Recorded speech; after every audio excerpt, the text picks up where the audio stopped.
வானொலியாருடைய சகோதரர்களே, அல்லாஹ்வுடைய கிருபை நமக்கு அல்லாஹ் மிகப்பெரிய வாய்ப்பளித்தான்.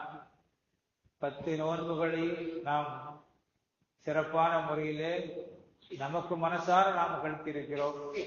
நாம் சரியாக கழித்தோமா இல்லையா என்பது அல்லாஹ்வுடைய பட்டியலிலே தான் இருக்கிறது. அல்ஹம்துலில்லாஹ், நாம் மார்க்கத்துடைய இமாம்கள் நமக்கு என்ன சொல்லிக் கொடுத்தார்களோ அதனுடைய ஒழுக்க நெறிகளை பேணி நாம் கழித்து விட்டோம்.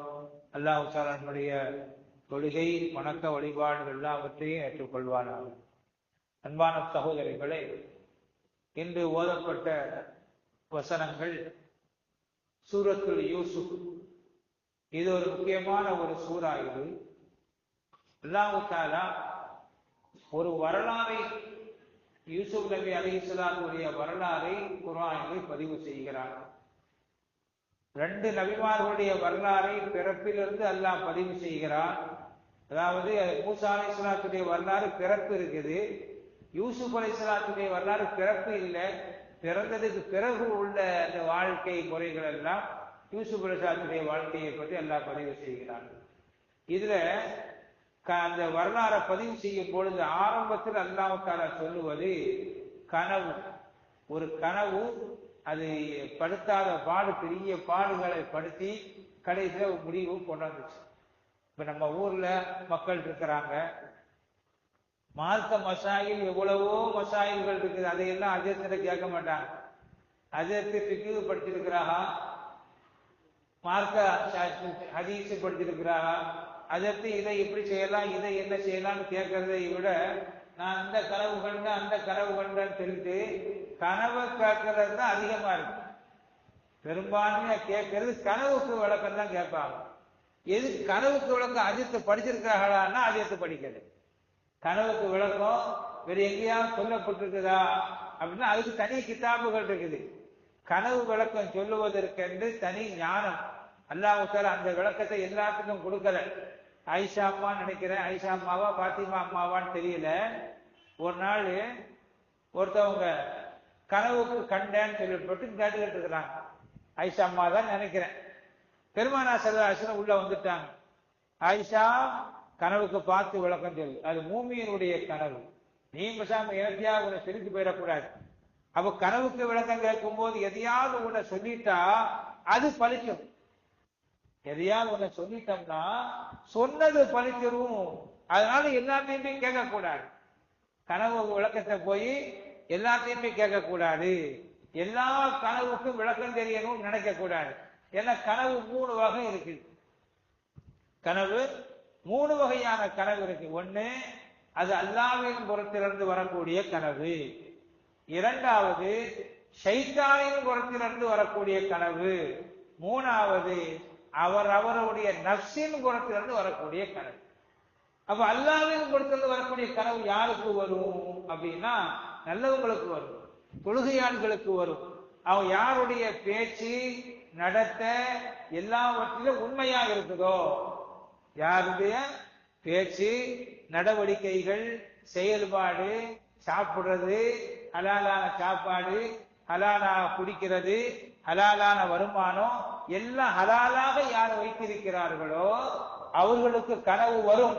இது ருபியா சாலிஹி, சாலிஹின்களுடைய கனவு. இந்த மாதிரி ஒரு முக்கியமான கனவு. இந்த கனவு வருவது யாருடைய கனவு கேட்டா அல்லாஹ்வுடைய கனவு. இது மினல்லாஹ், அல்லாஹ்வின் புறத்திலிருந்து ஏற்படக்கூடிய கனவு. ஏன்னா அல்லாஹ் ஒரு ஆள்கிட்ட பேசணும், அதுக்கு ஒரு தகுதி தராதர வேணுமா இல்லையா? எல்லாத்தையும் பேச வச்சுக்கலாம். எல்லாத்தையும் பேசணும்னா அதுக்கு ஒரு தகுதி தராதர வேணும். தகுதி தராதரம் இல்லாமல் எல்லாத்தையும் ஏன்டா எல்லாம் பேசணும், உங்ககிட்ட எல்லாம் பேசணும் அப்படின்னா விளையாட்டு காரியமா போயிடும். அதனால ஒரு கனவு கண்டதா சொன்னா, இன்னும் சில பேர் கனவு கண்டு யாரையாவது ஒரு ஆள்கிட்ட சொல்றது, நான் இந்த கனவு கண்டேன், அவர் இன்னொரு ஆள்கிட்ட சொல்லி இன்னொரு ஆள்கிட்ட வந்து விளக்கம் காட்டி வருவாங்க. அது யாரு கண்டானே தெரியாம போயிடும். அவர் கனவு கண்டவர் கனவுக்கு விளக்கம் காட்டும் போது அவரு யோக்கியமான ஆளான்னு பார்க்கணும். கண்டவர் யோக்கியமான ஆளா, நல்லவரா, உண்மை பேசக்கூடியவரான்னு பார்க்கணும். பேச்சுக்குள்ள ஒரே பொய்யா இருக்குதுன்னா அவரு கனவு பொய்யாதான் வேணும். பேச்சுக்குள்ள பொய்யாவே இருந்துச்சு, அவர் சாப்பிட்ட சாப்பாடு பொய்யா இருந்தால் அவருடைய கனவும் பொய்யாகத்தான் இருக்கும், உண்மையாக இருக்காது. ஏன்னா அந்த கனவு கலை நிபுணத்துவம் வாய்ந்த பெரியவங்க வந்து சொல்றாங்க, ஒரு ஆள் கனவு கண்டன்னு சொன்னோம்னா, எப்ப கண்ட அப்படியா, நீ நைட்டு என்ன சாப்பிட்டு படுத்த, என்ன சாப்பிட்ட, ஹலாலான சாப்பாடா, பொதுவோட படுத்தியா, நைட்டு இஷா தொழுதியா என்றெல்லாம் கேட்பாங்க. இதெல்லாம் கேட்டுத்தான் கனவுக்கு விளக்கத்தை கொடுக்கப்படும். ஆனா பெரிய வழிபாடுகளாக இருந்தாங்கன்னா கனவு சொன்ன உடனே நீ ஜரியில போனான்ருவாங்க. இந்த மாதிரி நிறைய நடக்குது. ஒரு ஊர்ல திருட்டு நடந்துகிட்டே இருந்துச்சு. ஒரு ஊர்ல என்ன திருட்டுன்னு கேட்டா, கபிரிஸ்தான்ல கபிரை மையத்தை அடைக்கிட்டு போனதுக்கு பிறகு யாரோ ஒரு ஆள் போய் நைட்ல அந்த கபன் துணி இருக்கு இல்லையா, அது ஒரு 10 மீட்டர் வாங்கி வாங்குறாரு. அந்த துணியை எடுத்து கிழிச்ச பகுதியெல்லாம் விட்டுட்டு கிழிக்காத பகுதியை விற்று அவரு வேற இடத்துல சேல்ஸ் பண்ணிக்கிட்டு இருக்காரு. இப்படி சில நாளா நடந்துகிட்டே இருக்குது, மாசக்கணக்கா நடந்துகிட்டே இருக்குது. இதை யாரும் கண்டுபிடிக்கணும், தெரியல. எங்கவே கேட்கறது, சிசிடிவி கேமரா அப்ப கிடையாது, பாதுகாக்க முடியல, இருட்டுல இந்த மாதிரி வெளிச்சம்லாம் இல்லாத நாள் அது. அந்த கால சிறு சித்தர் அமைத்துள்ளாய் அவங்களுடைய காலத்துல.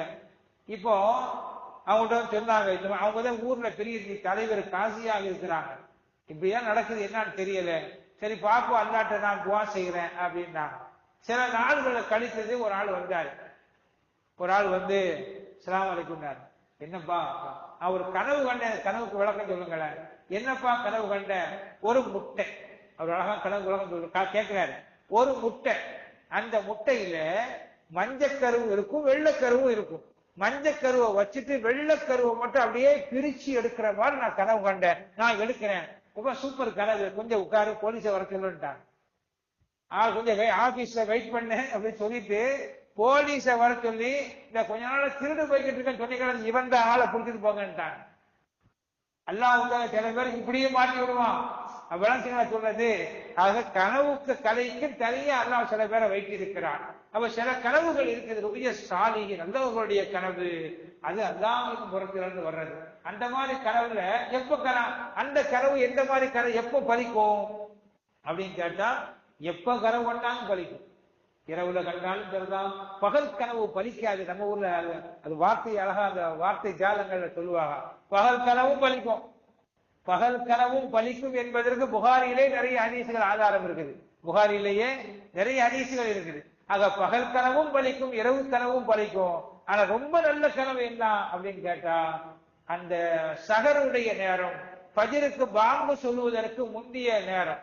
நமக்கு என்ன தெரியும், தூங்கி எழுந்தா அது நாய்க்குல 1 மணி கண்டமா, காலையில 10 மணி கண்டமான்னு தெரிய மாட்டேங்குது. நமக்கு சஹருடைய நேரம் எப்பதான் வருது, நோம்பு அல்லாத நாள்ல காலையில 11 மணிக்கு தான் வருது. ஏன்னா நம்ம ஊர்ல சூரியன் உதிக்கிறது 11 மணிக்கு தானே உதிக்குது. அதனால அந்த மாதிரி பிரச்சனை இருக்கிறாங்க, எப்ப கண்டவனே தெரியல. அது நிறைய பேர் நடக்கிறது. அது அந்த மாதிரி பூனை தூங்கக்கூடியவங்களுக்கு யோசிக்க வேண்டியது. ஏன்னா நிறைய பேர் என்ன கேட்டா, நான் பாம்பு கனவு கண்டேன், யானை கனவு கண்டேன், இந்த மாதிரி பாம்பு கனவு. யாராவது ஒரு ஆள் சண்டை போட்டு போயிட்டோம்னா, எனக்கு 1 வாரமாவே பாம்பு கனவா கண்டுட்டு எனக்கு ஏதோ பண்ணிட்டான்னு நினைக்கிறேன், சந்தேகம். பாம்பு கனவு கண்டா என்னமோ பிரச்சனை, பள்ளி கனவு கண்டா என்னமோ பிரச்சனை, இப்படியே மண்டையை போட்டு குழப்பி கட்டுக்கிறாங்க. இவரு ஒழுங்கா இருக்கிற பாம்பா இவருதான் இருக்காரு. இவருடைய குணம் பாம்பு குணமா இருக்கு, இவருடைய குணம் யானை குணமா இருக்குது, இவருடைய குணம் நாய் குணமா இருக்கும்போது நாய் கனவுல வரத்தானே செய்யும், இவரு குணம் பாம்பா இருக்கும்போது நாய் பாம்பு கனவுல வரத்தானே செய்யும். விளக்குங்களா? அவர் உரிய சாலிகி என்பது எவர் ஒருவர் நல்லவனாக இருக்கிறாரோ, சாலிகானவராக இருக்கிறாரோ, அவருடைய உணவு உடை எல்லாம் ஹலாலாக இருந்தால் அவரோடு அல்லாஹ் பேசுவான். கனவின் மூலமாக இப்ராஹிம் அலைஹிஸ்ஸலாத்தோடு பேசியதை போல ஒரு நபிமார்களோடு அல்லாஹ் தஆலா பேசி இருக்கிறான். ரசூலுல்லாஹ்க்கு நிறைய கனவின் மூலம் வகை கொடுக்கப்பட்டிருக்கும். அப்ப இது அல்லாஹ்வின் புறத்திலிருந்து வரக்கூடிய கனவு. இன்னொரு கனவு இருக்குது. அது என்ன கனவு அப்படின்னு கேட்டா, ஷைத்தானின் புறத்திலிருந்து வரக்கூடிய கனவு. அது எப்போ நாம சுத்தம் இல்லாமல் இருந்தால், நாம இது நல்லவங்களுக்கும் வரும், இது யாருக்கு வரும், கொள்கையாளிகளுக்கும் வரும், ஹலாலா சாப்பிடுறவங்களுக்கும் எந்த கனவு வரும், ஷைத்தானுடைய தீங்கு வரும். அல்லாஹ் தஆலா குர்ஆன்ல சொல்லி காட்டுறான், ரசூல்மார்களுக்கே ஷைத்தானை போட்டானாம் போய். ரசூல்மார்களுக்கு நபிமார்களுக்கு வேதம் கொடுக்கப்பட்டவர்களுக்கு ஷைத்தானுடைய தீண்டுதல் இருக்குது. அவங்களுக்கு சில வகை மாதிரி ஷைத்தான் செய்து கொடுத்துருவானா. யாருக்கு? சைத்தான் கொண்டு போய் வகி மாதிரி கொடுப்பானா, ஜிப்ரீல் மாதிரி வேஷம் போட்டு வந்து வகியை கொண்டு கொடுப்பான். அந்த மாதிரி நிறைய கூத்து பண்ணிருக்கான் சைத்தான். அல்லாஹ் குர்ஆன்ல சொல்றான். அப்ப இந்த மாதிரி கனவுகளும் வரும். அப்ப அல்லாஹ்வை பொறுத்தவரை கனவு வந்ததாக இருந்தால் நாம கொஞ்சம் நம்மள கொஞ்சம் யோசிச்சு பார்த்துட்டு அது யாரையாவது கனவுக்கு விளக்கம் கேட்கலாம். சைத்தானை பொறுத்தவரை கனவு வந்துச்சு அப்படின்னு சொன்னா சைத்தான் அவுதுல்லா சைத்தான் ரஜி அப்படின்னு சொல்லி துப்பின் படுத்துற வேண்டியதுதான். கொஞ்சம் திரும்பி படுத்துற வேண்டியது. நைட்ல திடீர்னு யாரோ அமுத்திரமா இருந்துச்சு, யாரோ கனவு பயங்கரமா இருந்துச்சுன்னா எந்திக்க வேண்டியது, எஞ்சி ஒது செஞ்சுட்டு அவுதுல்லா சைத்தான் ரஜின்னு சொல்லிட்டு படுத்துற வேண்டியதுதான். நைட்ல தூங்கும் போது அவுதி களிமாத்துக்காலாம் ஓதிட்டு படுக்கணும். அல்லாஹ்விடத்துல பாதுகாப்பு தேடிட்டு படுக்கணும். அந்த மாதிரிலாம் படுத்தோம்னு சொன்னா நமக்கு அந்த மாதிரி சைத்தானுடைய கனவுகள் இருக்காது. அதுக்கு மேலேயும் வந்தா நம்ம பயப்பட தேவையில்லை. பேசாம அவுதுல்லா சைத்தான் ரஜின்னு சொல்லி கூட அடுத்த வேலையை பார்க்கலாம். அப்ப இது 2வது கனவு. 3வதா இன்னொரு கனவு இருக்கு. என்ன கனவுன்னா அது அவரவர்கள் என்ன சிந்தனையில இருக்கிறார்களோ அந்த கனவு வரும். சில பேர் தப்பானவனா இருப்பான். அவனுக்கு என்ன சிந்தனை வரும், பொண்டாட்டி தப்பிச்சத மாதிரியே கனவுல வரும், கூட்ட சிந்தனை வரும். சில பொம்பளைகளுக்கு அதே மாதிரி சிந்தனையில் இருப்பான். புருஷன் மேல கோபமாவே இருப்பான். புருஷன் மேல அவன் சந்தேகப்படக்கூடிய புத்தி இருக்கும் சில பெண்களுக்கு. சில ஆண்களுக்கும் சந்தேகப்படக்கூடிய எண்ணம் இருக்கும். சில ஆண்களுக்கும் சந்தேகப்படக்கூடிய எண்ணம் இருக்கும். சில பெண்களுக்கும் சந்தேகப்படக்கூடிய எண்ணம் இருக்கும். அவங்களுக்கு என்ன செய்யும் கேட்டா அந்த மாதிரி கனவு இருக்கும். எந்த மாதிரி கனவு? என்னமோ தன் மனைவி எங்கேயோ தப்பு செய்யற மாதிரி இவர் கனவுல பார்ப்பாரு. எனக்கு கரெக்டா காட்டி கொடுத்தாங்க. காட்டி பார்த்து என்ன செய்யறது, எஜமான் காட்டி கொடுத்தாங்க. அது வேற பழைய எஜமான் மேல போறவர். இதுதான் ரொம்ப கொழுப்பான வேலை. இவரு தப்பு செய்யறார்.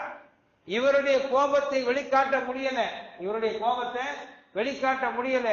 இவருடைய கோபத்தை வெளிக்காட்ட முடியாததுனால கனவுகள் அது மாதிரி காட்டப்படும். நிறைய பேர் காட்டப்படும் கனவுகள் என்பது. 3வது ஒரு கனவு இருக்குது. இவருடைய சிந்தனை எப்படி இருக்குதோ அப்படியே கனவுல வெளிப்பட்டு வரும். உதாரணமா ஒரு ஹதீஸ் ஒன்று இருக்குது. உருவப்படங்கள் இருக்கக்கூடிய வீடுகளுக்கு, நாய்கள் இருக்கக்கூடிய வீடுகளுக்கு மலக்குமார்கள் வரமாட்டாங்க. இது ஹதீஸ். உருவப்படங்கள் இருக்கக்கூடிய வீடுகளுக்கு, அதே மாதிரி நாய் வளர்க்கக்கூடிய வீடுகளுக்கு மலக்குமார்கள் வரமாட்டாங்க. அது நம்முடைய என்ன மலக்குமார்கள் வரமாட்டாங்கன்னு என்ன, அது அவனுக்கு இஸ்ராயல் வரமாட்டாங்க இல்ல. அது எவ்வளவு பெரிய நாய் இருந்தாலும் அவர் வந்துருவாரு. எவ்வளவு பெரிய பணம் வச்சிருந்தாங்க அவர் வருவாரு. அவருக்கு இடமே கிடையாது. ரஹமத்துடைய மலக்குமார்கள், கருணையுடைய மலக்குமார்கள் வரமாட்டார்கள். இத கசாலி இமாம் சொல்றாங்க.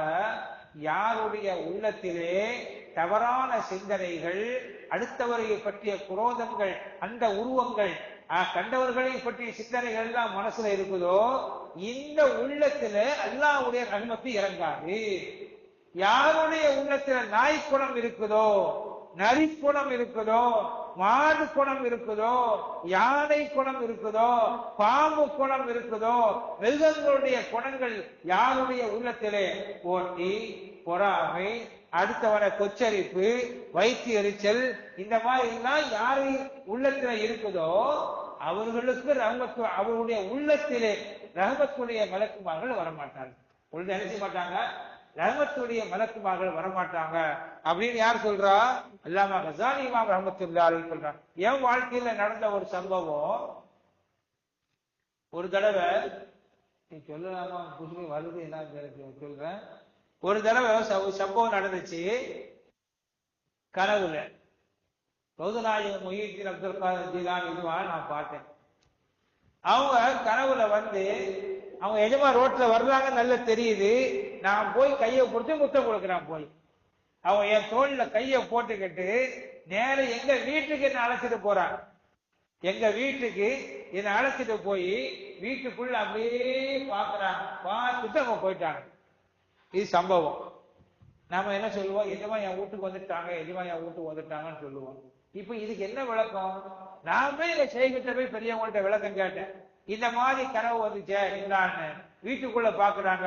இல்லப்பா உள்ளத்தை அவங்க பாக்குறாங்க. உள்ளம் உடல் என்ற வீடு, அதுல உள்ளம் உள்ளத்தை அவங்க பாக்குறாங்க. உன் உள்ளத்துல நன்மை இருக்கா அப்படின்னு பாக்குறாங்க. உன் உள்ளத்துல ஞானம் தருவதற்கு வழியை வைக்கிறாங்க அப்படின்னு சொன்னாங்க. புரியுதுங்களா? அப்ப வீடு என்பதற்கும் உடல் உள்ளம் என்பதற்கும் நெருங்கிய தொடர்புகள் இருக்குது என்பதற்கான சொல்லவாரு. அப்ப மூணாவது வகையான ஒரு கனவு இருக்குது. அந்த கனவு என்னன்னு கேட்டா நம்மளுடைய சிந்தனைகளுக்கு தகுந்தால் போல வாலிப பையனுடைய சிந்தனைகளை போல எந்த மாதிரி கனவு வரும் கொஞ்சம் யோசிச்சு பாருங்க. ஆம்பளை பிள்ளை பையனுக்கு எப்படியோ பொம்பளை பிள்ளைகளுக்கும் அப்படித்தான் வரும். அதே மாதிரி வயசானவங்களா இருந்தா அவங்களுக்கும் அப்படித்தான் வரும். இப்ப உதாரணமா ஒவ்வொருவரும் அவருடைய ஈமான் தராதரத்தில அவருடைய அமலுடைய தராதரத்தில எப்படி இருக்கிறாரோ அதன் பிரகாரம் தான் முகமது ரசூலுல்லாஹ்வே கனவுல பார்ப்பாரு. ரசூலுல்லாஹ்வே கனவுல வந்தாலும் சரிதான். எப்படி தெரியும்? இவருடைய அகீதாவுக்கு தகுந்த மாதிரி, இவருடைய இருமுக்கு தகுந்தால் மாதிரி, இவருடைய அமலுக்கு தகுந்தால் கூட ரசூலுல்லாஹ்வே இருப்பாங்க. சொல்லுங்களா, ரசூலுல்லாஹ்வே ஒரு ஆளுக்கு வந்து இப்ப கௌதநாயகத்துடைய போட்டோ ஒரு வச்சிருப்பாங்க. ஒரு ஆளு வயசான தோட்டம் வச்சிருக்கிறாங்க, சில வாலிப தோட்டம். அந்த காலத்துல போட்டாவே கிடையாது. எப்படி எடுத்தாங்க? அவர்கள் கனவுகளை எப்படி கண்டாங்களோ அதை வரைஞ்சி வச்சிருக்கிறாங்க. புரியுதுங்களா? அப்ப நாம எப்படி இருக்கிறோமோ அந்த மாதிரி தான் எதிர்ந்து இருக்கக்கூடிய நம்முடைய கனவுல வரக்கூடிய முஹம்மது ரசூலுல்லாஹ்வையே நாம் பார்ப்போம், அவுலியாக்களையே நாம் அப்படித்தான் பார்ப்போம். அப்ப நாம் மூணாவது ஒரு கனவு இருக்குது, நம்மளுடைய சிந்தனைகள். அது பயங்காற்றமெல்லாம் கனவு வரும், பயங்காற்றமெல்லாம் கனவு வரும், தப்பு செய்யற மாதிரிலாம் கனவு வரும், யாரோ ஒருத்தர் நம்மள வந்து கொலை செய்யற மாதிரி கனவு வரும். நம்மள இல்ல, இவன் யாரையோ கொலை செய்யலாம் திட்டம் போட்டுக்கிட்டு இருக்கான், ஏதோ நடந்த சம்பவம். அப்ப என்ன, இந்த மாதிரி கட்டம் வரும்போது என்ன செய்யணும் கேட்டா தன்னை திருத்திக் கொள்ள பார்க்கணும். ஆக நல்ல கனவு என்பதை யாருக்கு வரும் கேட்டா யார் நல்லவராக இருக்கிறாரோ அவருக்கு தான் நல்ல கனவு வரும். அடுத்து என்னன்னு கேட்டா அலி நாயகம் ரலியல்லாஹு தஆலா சொல்றாங்க, கனவுகள் ரெண்டு இருக்குது, உண்மையான கனவு, பொய் கனவு. உண்மையான கனவுனா என்ன? ஆழ்ந்த தூக்கத்திலே வருவது உண்மையான கனவு. ஆழ்ந்த தூக்கத்திலே வருவது உண்மையான கனவு. ஆழ்ந்த தூக்கம்னா தன்னை மறந்து தூங்குறமா இல்லையா? எப்பொழுதுமே நம்ம அப்படிதான் தூங்குறோம். தொழுகையில என்ன செய்யுது? அப்படிதான் தூக்கம் வருது. ஆழ்ந்த தூக்கத்திலே வருவது இது உண்மையான கனவு. ஆழ்ந்த தூக்கம் இல்லாம அவசர தூக்கத்திலே உட்கார்ந்து சொன்னோம்னா அது உண்மையான கனவு இல்லை. அப்படி யார் சொல்றா? அலி நாயகம் ரலியல்லாஹு தஆலான்னு சொல்றாங்க. அருமையான சகோதரருக்கும் நமக்கும் கனவு வரும். நல்ல கனவு வந்துச்சுன்னா முதல் ஏதாவது கனவு வந்தா அது நல்ல கனவா இல்லையா நாம முதல்ல தீர்மானிக்கணும். எப்படி தீர்மானிக்கிறது? நேற்று கனவு காண்றதுக்கு முன்னாடி நல்லவனா இருந்தோமா இல்லையா? நாம நல்லவனா இருந்தோமா? ஹலாலான சாப்பாடு சாப்பிட்டோமா? நாம தொழுதோமா கரெக்டா? ஓகே, இப்படிலாம் இருந்தா இது நல்ல கனவு. இது கனவு கேட்ட விளக்கம் கேட்கலாம். இதெல்லாம் இல்ல, இது நல்ல கனவு இல்ல, இது சைத்தானுடைய கனவு, இல்ல நப்சுடைய ஊசலாட்டம், ஏற்றி ரெண்டு துப்பிட்டு படுத்துற வேண்டியதுதான். விளக்குங்களா? அதே மாதிரி இன்னொரு கனவுல நிறைய இருக்குது. சில கனவு ஒரு கனவு வரும், அப்படி உடனே நடக்கும். சில கனவு வரும், ஒன்ன காட்டும், அதனுடைய விளக்கம் நேர் எதிராக இருக்கும், எதிரான விளக்கம் இருக்கும். சில பேர் கேட்டா கல்யாணம் முடிக்கிற ஒரு நாள் கனவு வேண்டாரா? அப்படியா, சரி நீ மௌத்தா போட்டு தயாராக்க பெட்டி படிக்க கட்டிக்கான்ட்டாங்க. வளர்ச்சா ஒரு நாள் மௌத்தா போன மாதிரி கனவு கண்டாரு. நல்லது பண்ணி ஹஜ்ஜுக்கு போவ, நீ உனக்கு கல்யாணம் முடிக்கும், சின்ன பிள்ளைல இருந்தா கல்யாணம் முடிப்பாங்கன்னு சொல்லலாம், பெரிய ஆட்கள் ஹஜ்ஜுக்கு போகக்கூடிய வாய்ப்பு கிடைக்க சொல்லலாம். இந்த மாதிரி நிறைய வாழ்க்கையில நிறைய மாற்றங்கள் இருக்கும். சில கனவு நேர் எதிராக நடக்கும், சில கனவு நேர்மறையாக நடக்கும், சில கனவு ஏதோ ஒரு டச்சில் சுத்திக்கிட்டு போகும். அதனால கனவுக்கு விளக்கத்தை போய் எல்லாத்தையுமே கேட்கக்கூடாது. எல்லாத்தையுமே கேட்டா அவங்க இடத்தையாவது ஒண்ணு சொல்லுவாங்க, இது தேவையில்லாத வசுவாசல கொண்டே விட்டுருவோம். எல்லாம் பாதுகாப்பாளாக வாங்க சொல்லலாம்.